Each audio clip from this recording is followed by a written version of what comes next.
ಜಾತಿಗಣತಿ ವರದಿಗೆ ಕೇಂದ್ರ ಸಚಿವೆ ಶೋಭಾ ಕರಂದ್ಲಾಜೆ ಆಕ್ಷೇಪ ವ್ಯಕ್ತಪಡಿಸಿದ್ದಾರೆ. ಕಾಂತರಾಜು ವರದಿ ತಿರಸ್ಕರಿಸಿ ಅಂತ ಸಿಎಂಗೆ ಶೋಭಾ ಕರಂದ್ಲಾಜೆ ಪತ್ರ ಬರೆದಿದ್ದಾರೆ. ಅವೈಜ್ಞಾನಿಕವಾಗಿ ಕೂಡಿರುವಂತ ಈ ಜಾತಿಗಣತಿ ವರದಿಯನ್ನ ತಿರಸ್ಕರಿಸಬೇಕು, ಮತ್ತೊಮ್ಮೆ ಜಾತಿಗಣತಿ ಮಾಡಿ ಅಂತ ಶೋಭಾ ಕರಂದ್ಲಾಜೆ ಒತ್ತಾಯಿಸಿದ್ದಾರೆ. ಯಾವುದೇ ಕಾರಣಕ್ಕೂ ಜಾತಿಗಣತಿ ವರದಿ ಅಂಗೀಕಾರ ಮಾಡಬೇಡಿ. ಕೇವಲ 50 ದಿನದಲ್ಲಿ 5.9 ಕೋಟಿ ಜನರ ಜಾತಿಗಣತಿ ಮಾಡಲಾಗಿದೆ. ರಾಜ್ಯದಲ್ಲಿ 1.25 ಕೋಟಿಗೂ ಹೆಚ್ಚು ವೀರಶೈವ ಸಮುದಾಯ ಇದೆ. ವೀರಶೈವ ಲಿಂಗಾಯತರನ್ನ 30 ಲಕ್ಷ ಅಂತ ತೋರಿಸಲಾಗಿದೆ. ಸಾದರ ಲಿಂಗಾಯತರ ಸಂಖ್ಯೆ 67,000 ಅಂತ ತೋರಿಸಲಾಗಿದೆ. ಯಾವುದೇ ಕಾರಣಕ್ಕೂ ಈ ಜಾತಿ ಗಣತಿ ವರದಿ ಅಂಗೀಕಾರ ಮಾಡಬೇಡಿ ಅಂತ ಸಿಎಂಗೆ ಪತ್ರ ಬರೆದಿದ್ದಾರೆ ಶೋಭಾ ಕರಂದ್ಲಾಜೆ.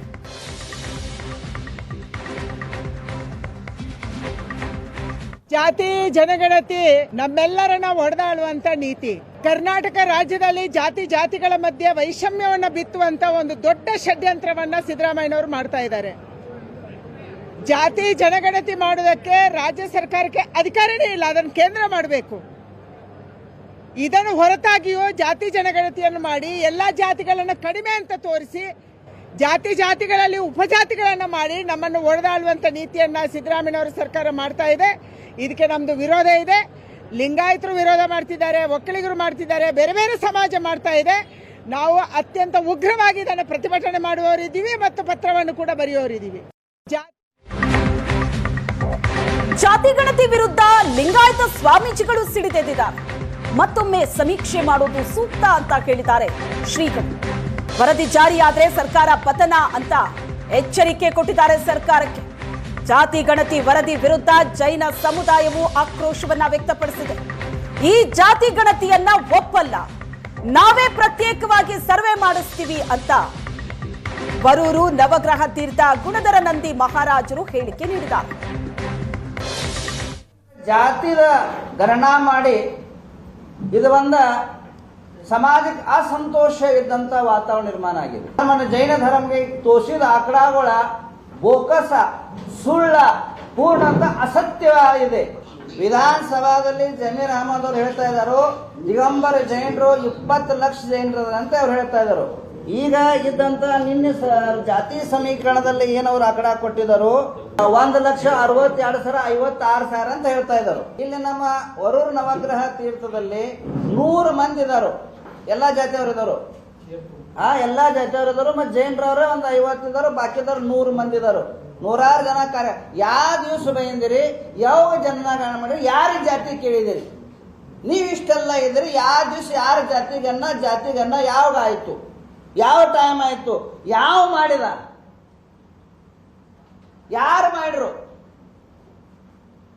ಮತ್ತೆ ಯಾವ ರೀತಿಯಲ್ಲಿ ಯಾವ ಪ್ರಮಾಣ ಮಾಡಿದಿರಿ, ಯಾವ ಏಜೆನ್ಸಿ ಕೊಟ್ಟು ಮಾಡಿದಿರಿ.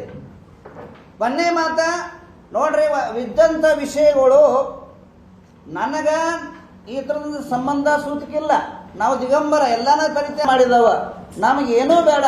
ಪರ ನಮ್ಮ ಸಮಾಜ ಮ್ಯಾಗ ಅಭಿವೃದ್ಧಿಗೆ ಕುಂಟಸ್ ತರುವಂತ ಯಾವುದಾದ್ರೆ ಕ್ರಿಯಾಕಾಂಡ ಆದ್ರೆ ಅದನ್ನ ನಾವು ಸಹಿಸುವುದಿಲ್ಲ. ವ್ಯವಹಾರ ಮಾಡ್ತಾ ಇದ್ದೇನೆ. ಪ್ರತಿ ಒಂದು ಹಳ್ಳಿ ಹೋಗಿ, ಯಾಕಂದ್ರೆ ನಮ್ಮ ಸಮಾಜ ಎಷ್ಟಿದೆ ನನ್ಗೆ ಗೊತ್ತಿದೆ. ಯಾಕಂದ್ರೆ ನಾವು ಭಿಕ್ಷಕರು, ನಾವು ಸಾಧುಗಳು, ನಾವು ಸನ್ಯಾಸಿಗಳು ಮನೆ ಹೋಗ್ತಾವ.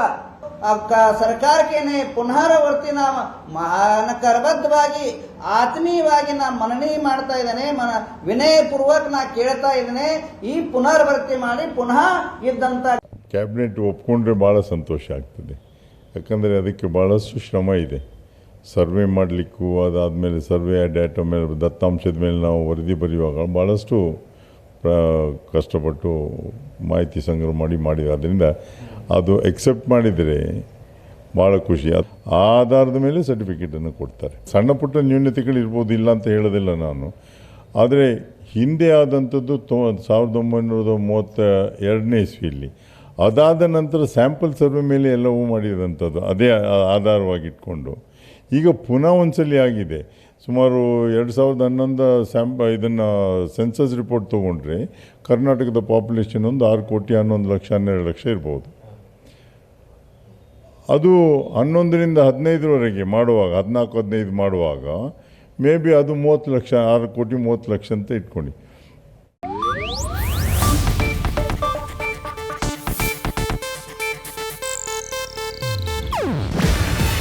ಇದು ಏಷ್ಯಾನೆಟ್ ನ್ಯೂಸ್ ನೆಟ್ವರ್ಕ್ ಪ್ರಸ್ತುತಿ. ನೀವು ನೋಡ್ತಿದ್ದೀರಾ ಏಷ್ಯಾನೆಟ್ ಸುವರ್ಣ ನ್ಯೂಸ್.